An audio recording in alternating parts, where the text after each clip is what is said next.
Master.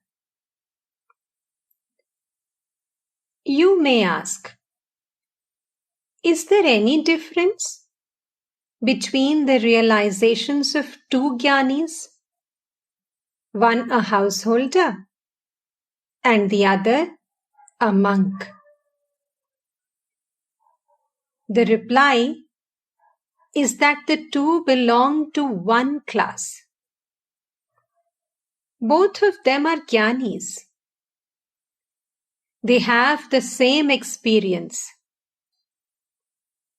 But a householder Gyani has a reason to fear. He cannot altogether get rid of his fear as long as he is to live in the midst of woman and gold. If you constantly live in a room full of soot, you are sure to soil your body, be it ever so little. No matter how clever you may be. After extracting the butter,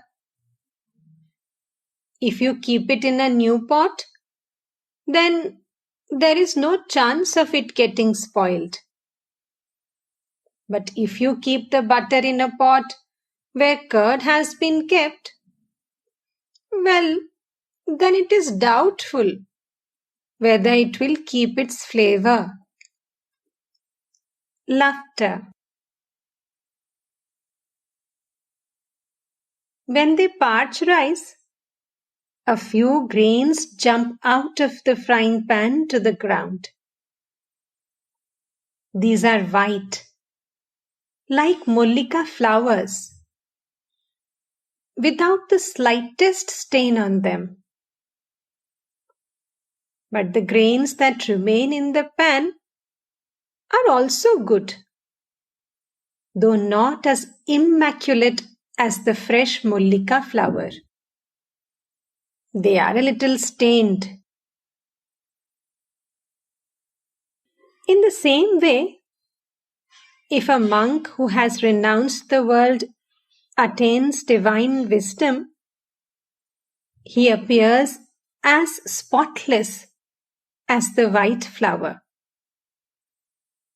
But one who stays in the frying pan of the world after attaining knowledge may get a little blemish. All laugh.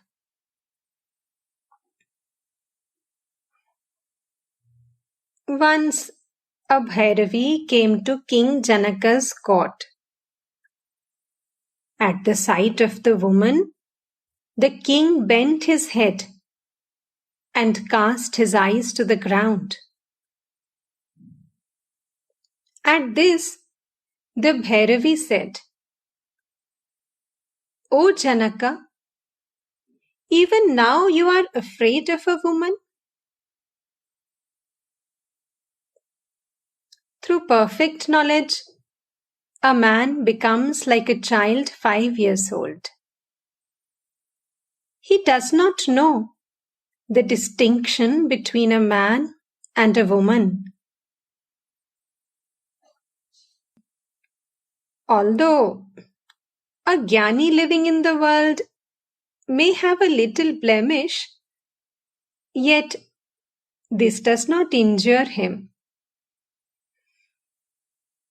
The moon undoubtedly has dark spots, but these do not obstruct its light.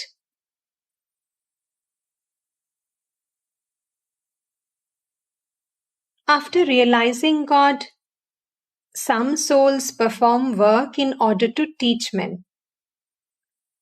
Janaka, Narad, and others like them belong to this group. But one must possess power in order to be able to teach others. The sages of old were busy attaining knowledge for themselves. But teachers like Narad went about doing good to others. They were real heroes.